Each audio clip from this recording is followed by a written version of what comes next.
people to talk with you about bullying. Before we start, I just want to give you the general definition of bullying under South Carolina law. Okay?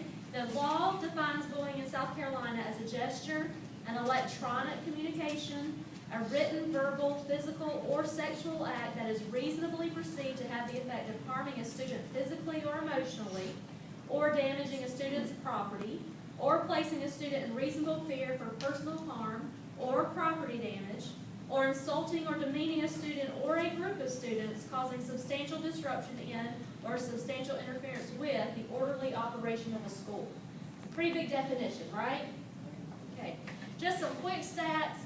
37% of teens across the nation report being bullied at school. So if you've been bullied or if you are a bully, you're not the only one. 52% of teens report being cyberbullied, so online, texting, Facebook. As of 2010, 45 states, including South Carolina, had implemented bullying laws. Research shows that slightly more boys than girls bully, but girls are more likely to bully in groups. And that school bullying is universal. Like I said, it's across the nation. South Carolina is not worse about school bullying, according to statistics, than other schools. Let me introduce our panel really quick. Clark Newton is here. He was a public defender in Richland County for over 3.5 years. He is currently practicing both criminal defense and civil litigation at Bluestein, Nichols, Thompson, and Delgado, which is a law firm here in South Carolina, Columbia. We have Joseph Shakar. Joseph is an assistant solicitor in Richland and Kershaw counties. That means he prosecutes people for the state. He's worked there for 3 years.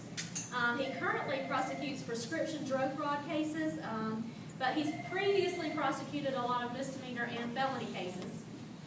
We have Campbell Streeter on the end here. Campbell began his career as a deputy law enforcement officer in Chesterfield County. He has since worked with the Alcohol Beverage Control Commission, served as a lieutenant with the South Carolina Law Enforcement Division, which y'all probably know as SLED. He served as a detail leader for the governor's security detail. He captained criminal investigations. He opened his own private investigation company, and he has worked as an investigator with Joseph Shankar since 2011 with the Solicitor's Office. He is a graduate of the South Carolina Criminal Justice Academy and the FBI National Academy. And then here on the end we have Bill Nettles.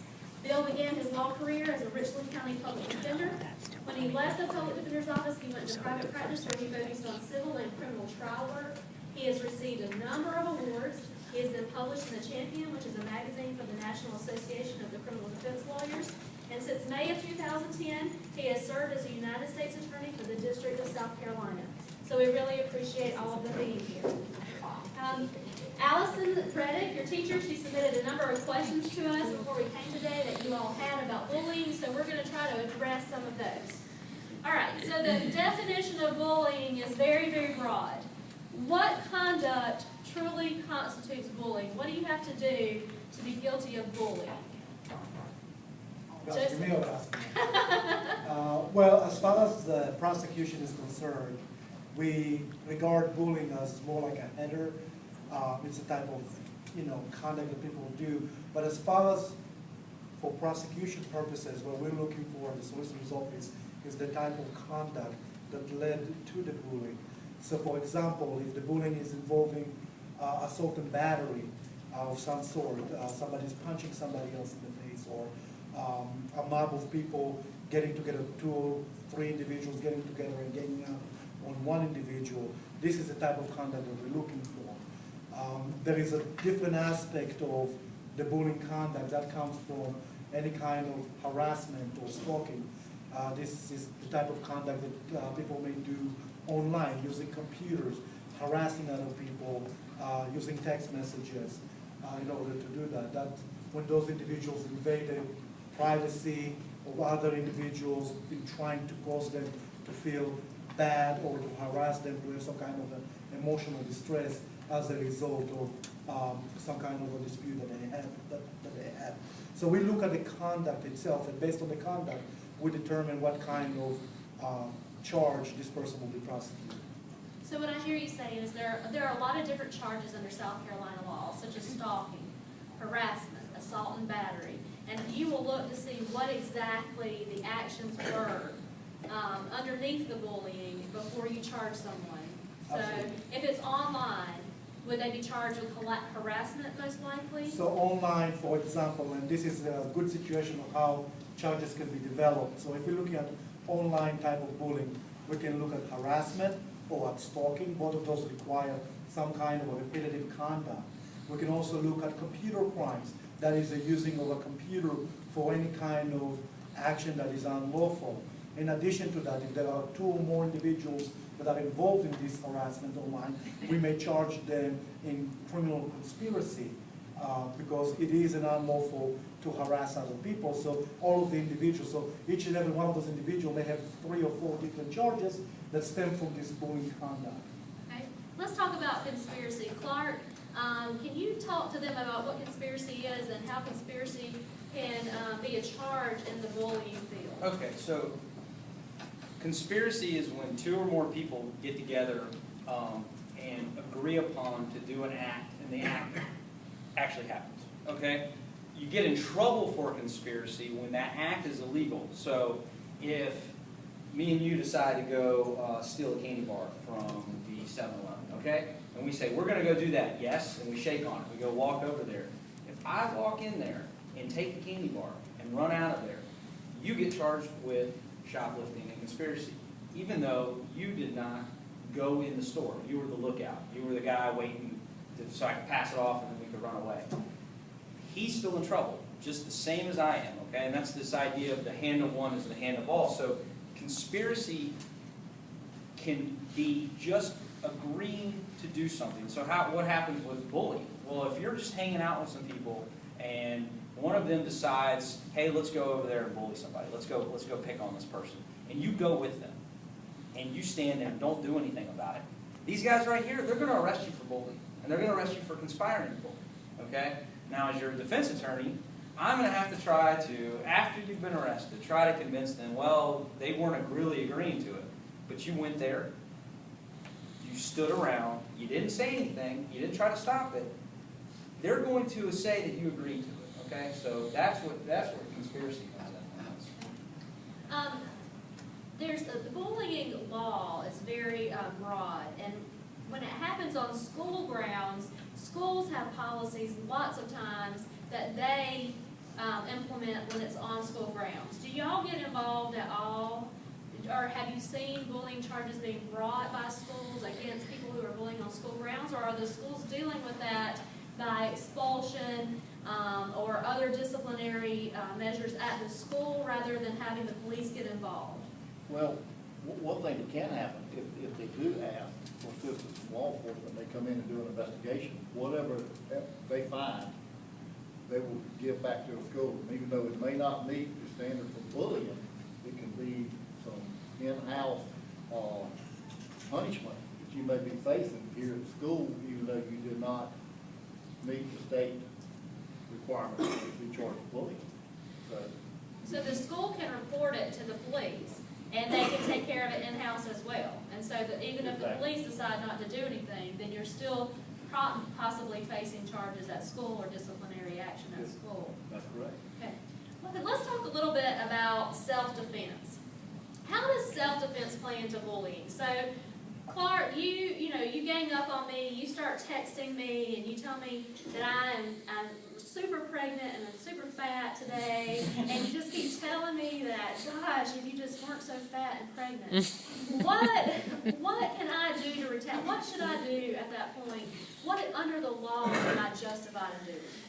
Well, if it's something that goes to, let's just say this, when you're being bullied, the best thing to do is to tell an adult that you trust.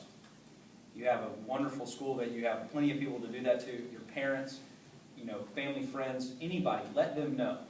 Now for self-defense, when it comes to cyber bullying, letting them know that you don't appreciate this and this is wrong is a good way, if something else happens, to establish that you have let them know that you don't want this to happen to you, okay?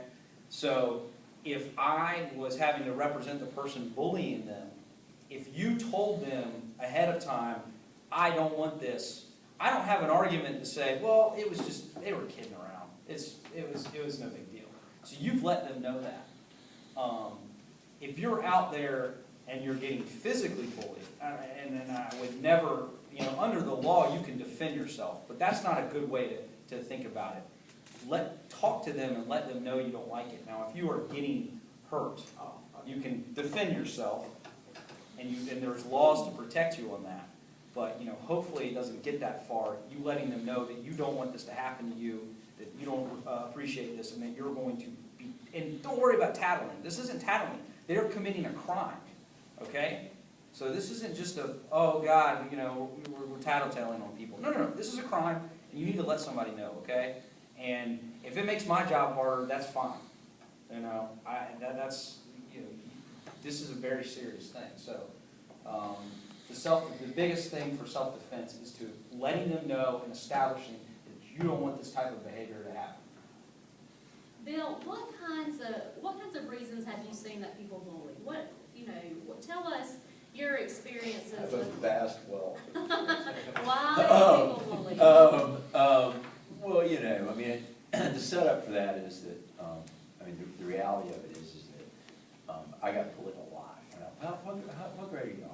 6th, 7th, and 8th? No, Just 7th and 8th? Yeah, like right about then. So anyway, the main thing, if I could just go back to self-defense for a minute, okay? I think the most important thing to do is you are fortunate in that, this is one of the best schools in the state, okay? And one of the reasons that we're here is I think that those of us that are now adults who came through, remember I came along, bullying was something everybody like, oh, well, that's just part of growing up. Well, it's not part of growing up, okay? And it shouldn't be a part of growing up. And I would like to think, one of the things that I'm trying to do while I've got this job is to help to educate other adults and other educators and school resource officers that bullying is not defined. And that, that to try to put in place some sort of mechanism so that if you feel that you are being bullied, early on you can report it and it can be stopped before it gets to the point of this whole self-defense thing, okay? And in my world, the world that I would like to help create, there would be a world where if anybody feels like they're being bullied, they can report it to their school resource officer, they can report it to their school teacher, they can report it to their parents, or whoever it is that they trust. And, we can start to put in place procedures within the school to stop that from happening. And I've seen that happen. There's some very effective ways to nip bullying in the bud. Bring the bully in, bring them in, have a discussion. And my understanding is that works for everyone. I'd like to create a world where that happens, okay? As it relates to bullies, so the story is this, and the following is a true story. When I was about y'all's age, I used to live in Sumter, South Carolina, which I don't know if y'all ever been to Sumter.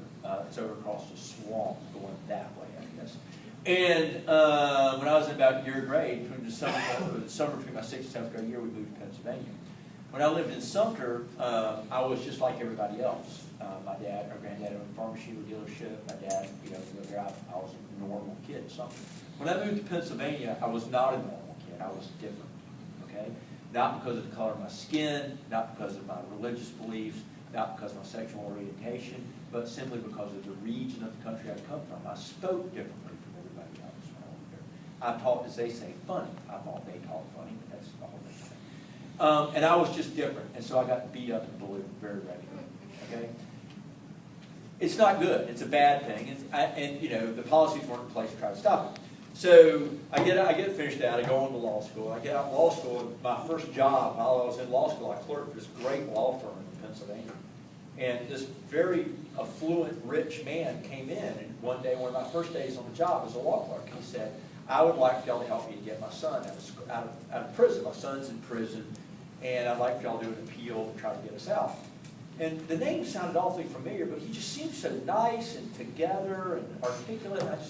And so right when he's getting ready to leave, I said, "Sir, can I ask you a question? I remember your last name. It sounds sort of familiar to me, but was your son that you're asking us about to help, would he have graduated from Central Bucks West High School in like 1979?